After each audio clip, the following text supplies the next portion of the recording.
అమ్మ matrimony mediator association ద్వారా నిరుద్యోగులకు ఉపాధి అవకాశం కల్పిస్తామని Amma matrimony mediator association chairman B అర్జున్రావు అన్నారు.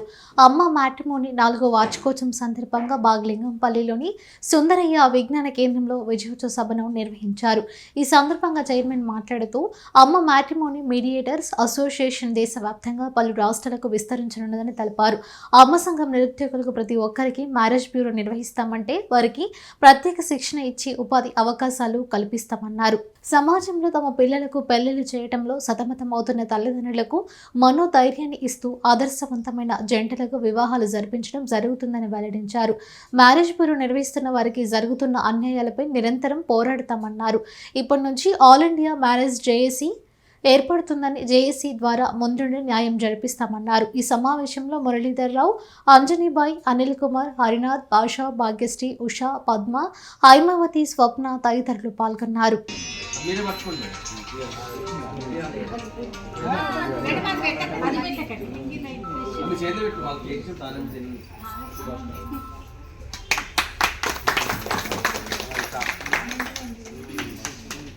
అందరికీ నమస్తే.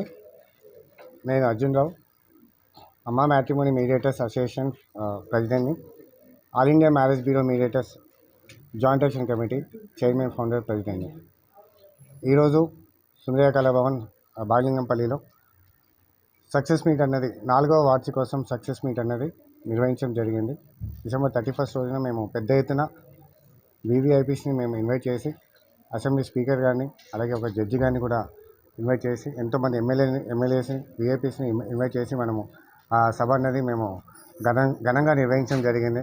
ఆ సభ ద్వారా సొసైటీలో మధ్యవర్తులు ఇలా ఉన్నారు, మ్యారేజ్ బ్యూరో మధ్యవర్తులు సమాజానికి ఏ విధంగా సేవ చేస్తున్నారు అన్నట్టుగా మేము ఒక సందేశం ఇవ్వడం జరిగింది. సో దాన్ని సెలబ్రేట్ చేసుకుంటూ ఈరోజు సక్సెస్ మీట్ విజయబేరి సభ అన్నట్టుగా మేము ఈరోజు ఈ విధంగా మేము కలగడం జరిగింది. సో ఈ రోజున ఈ సంవత్సరం భవిష్యత్తులో మేము ఎలాంటి కార్యక్రమాలు చేయబోతున్నాం అన్నది ఒక కార్యాచరణ అనేది విడుదల చేయడం జరిగింది. అండ్ రేపు వచ్చే మే 12, 2024లో మదర్స్ డే అనే ప్రోగ్రామ్ని ఘనంగా నా భూతో నా భవిష్యత్తు అన్నట్టుగా మేము చేయాలని డిసైడ్ చేయడం జరిగింది. మేమంతా కార్యవర్గ సభ్యులను ఇక్కడ వచ్చిన సభ్యులందరూ. సో అది రవీంద్ర భారతిలో మే 12, 2024న ఆ ప్రోగ్రాం తప్పకుండా ఉంటుంది. అడ్వాన్స్గా నేను ఈ మీడియా ద్వారా మీకు కూడా ఆహ్వానించడం జరుగుతుంది. సో ఈ సభ ద్వారా సమాజంలో మేము కన్న తల్లిదండ్రులు వాళ్ళ పిల్లలకి పెళ్లి చేయడంలో సతమతం అవుతున్న తల్లిదండ్రులకి ఒక మధ్యవర్తిగా సంఘం ద్వారా మేమంతా సంఘటితంగా ఐక్యతతోటి ఏ విధంగా పెళ్లిళ్ళు చేస్తున్నాము అన్నట్టుగా చూపించబోతున్నాము. రేపు మేము జరపబోయే రవీంద్ర భారతి మీటింగ్లో తప్పకుండా మీరు ఎవరైనా సరే ఈ ప్రెస్లో మీరు వినినట్టయితే తెలిసినట్టయితే తప్పకుండా రావాలని చెప్పేసి మేము ఆహ్వానిస్తున్నాము. అలాగే ఇండియా లెవెల్లో జాయింట్ యాక్షన్ కమిటీ అనేది మేము స్థాపించాము. రేపు భారతదేశంలో ఉన్న అన్ని రాష్ట్రాలను కూడా కలపాలని చెప్పేసి మేము నిర్ణయించుకున్నాము. రేపటి నుంచే మా కార్యాచరణ దానికి సంబంధించి ఉండబోతుంది. అండ్ డెఫినెట్గా మేము ఈ ప్రెస్ ద్వారా మీకు మాటిస్తున్నామండి. అమ్మ సంఘం ద్వారా మేమంతా మధ్యవర్తులం కలిసి ఐక్యత పాటిస్తూ మీ అందరికీ ఎవరైతే సమయానికి మీ పిల్లలకి పెళ్లి చేయకుండా సతమతం అవుతున్నారో మేము ఉన్నాము, మేము భరోసా ఇస్తాము. మీకు కూడా ఇంకో సందర్భంలో మా మీటింగ్స్ ఆహ్వానిస్తామండి. త్వరగా మీకు పెళ్లిళ్ళు అయ్యేటట్టు మేము చూస్తాము.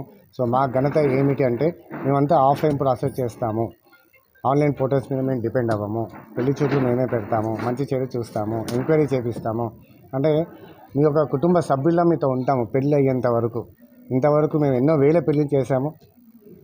అన్ఫార్చునేట్లీ సమాజంలో మాకు ఎటువంటి గుర్తింపు లేదు కాబట్టి చాలామందికి మేము రీచ్ కాలేదు. కానీ ఇప్పటి నుంచి ఈ సోషల్ మీడియా ద్వారా మా మీటింగ్ సభల ద్వారా మేము అందరికీ అవేర్నెస్ తీసుకురాబోతున్నాం. సో మేము చేసిన పెళ్ళిలో ఎక్కడ డైవర్స్ కాలేదండి. అన్ఫార్చునేట్లీ టెక్నాలజీ ఎంత అప్డేట్ అయిందో పెళ్ళైనా కూడా ఎన్ని రోజులు కలిసి ఉంటున్నారు, వాళ్ళ కాపురం అన్నది ఫ్యామిలీ అనేది సస్టైనిటీ ఉంటుందన్నది గ్యారంటీ లేదు, భరోసా లేదు. కానీ మేము గ్యారంటీ ఇస్తాం మీకు. అమ్మ సంఘం ప్రతి ఒక్క మధ్యవర్తి మీకు గ్యారంటీ ఇస్తారు. మా సంఘంలో ఏ మధ్యవర్తి అయినా సరే మీరు అడగండి, ఎవరైనా మధ్యవర్తిని అప్రోచ్ అయినప్పుడు మీరు ఫస్ట్ అడగండి, వాళ్ళ ఐడెంటిటీ తీసుకోండి, ఎవరు నువ్వు, ఎక్కడ ఉంటావు, వాళ్ళ అమ్మ సంఘం అని చెప్పారంటే చాలు, మీరు గుడ్డిగా బ్లైండ్ వాళ్ళకి ఇవ్వచ్చు. ఎందుకంటే అందరూ ట్రైన్డ్ మీడియేటర్స్ ఉంటారు ఇక్కడ మా దగ్గర. ఇంతవరకు మేము చేసిన పెళ్ళిళ్ళు అన్నీ సక్సెస్ఫుల్ అయినాయండి. సెకండ్ మ్యారేజ్ పెళ్ళిలో చేసాం, హ్యాపీగా ఉన్నారు. ఫార్చునేట్ వాళ్ళకి అంటే వాళ్ళ ఇంట్లో మంచి కార్యక్రమాలు పెళ్ళైనాక పిల్లలు ఎంత ఉంటుంది కదా, దానికి కూడా మాకు గెస్ట్గా అంటే ఆహ్వానించడం జరుగుతుంది మమ్మల్ని గుర్తుపెట్టుకొని. అలాంటి ర్యాపో ఉన్న వ్యక్తులం మేము అమ్మ సంఘంలో ఉన్న వాళ్ళము. సింపుల్గా అమ్మ మ్యాట్రిమోనీ మీడియేటర్స్ అసోసియేషన్ మా పేరండి. పైన అమ్మ ఉంది. అమ్మ అన్నది ఎప్పుడు తప్పు చేయదు, మా మధ్యవర్తి కూడా ఎప్పుడు తప్పు చేయరు. మీరు డెఫినెట్గా మీరు ఎవరైనా రిజిస్ట్రేషన్ అవుతే కూడా డబ్బులు కట్టి రిజిస్ట్రేషన్ చేసుకొని మీకు పని అయ్యేటట్టు చూసుకోండి. మీరు చెప్పకుండా వాళ్ళు పని చేస్తారు, కానీ వాళ్ళకి ఇచ్చే మర్యాద గౌరవం మీరు ఇవ్వాలని చెప్పి నేను కోరుతున్నాను. మధ్యవర్తి అంటే డెఫినెట్గా మేము దేవుడు తర్వాత దేవుడు అన్న భావనలు మేము ఉంటాం. డెఫినెట్గా మేము దేవుడు పంపించిన దూతలం మేమంటాము. మీరు కూడా అలాగే అనుకోవాలి. నేను ఫైనల్గా రిక్వెస్ట్ చేస్తున్నాను, మీకు సంతోషంగా పెళ్లి కుదిరించాక వాళ్ళని ఇబ్బంది పెట్టకండి. మీరైతే పెళ్లి సెటిల్ చేశాక పారితోషికం విషయంలో అయితే ఇవ్వాలనుకుంటున్నారో సంతోషంగా ఇవ్వండి. అన్నదానికి ఇంకో 10,000 ఎక్కువ ఇచ్చే నష్టం లేదు. కానీ ఇచ్చే దాంట్లో ఏదో కాంప్రమైజ్ చేసి వాళ్ళని మీడియేటర్ని తిప్పి నువ్వు ఎంగేజ్మెంట్కి రా, పెళ్ళికి రా, అప్పుడు ఇస్తాను, ఇలాంటి మాటలు దయచేసి చెప్పకుండా ఎంగేజ్మెంట్కి 2 రోజుల ముందు వాళ్ళకి ఏదైతే పారితోషికం అనుకున్నారో అక్కడ ఏమి కండిషన్స్ పెట్టారు మా వాళ్ళు. నేనైనా సరే మీ సంతోషమే అంటాం. సో అది దాని తగ్గట్టు ఎట్లా అన్నారో ఆ విధంగా వాళ్ళకి ఇవ్వాలని చెప్పి కోరుతున్నాను. దీనికి సంబంధించి మాకు కొన్ని బయట ఫామ్స్ ఉంటాయండి, చట్టబద్ధంగా న్యాయబద్ధంగా మాకు కొన్ని బయట ఫామ్స్, అప్లికేషన్ ఫామ్స్ ఉన్నాయి. మీరు వాటి మీద నింపండి, ఒక ప్రోటోకాల్ ఫాలో అవ్వండి.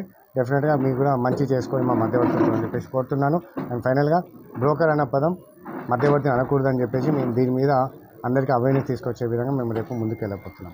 అందరికీ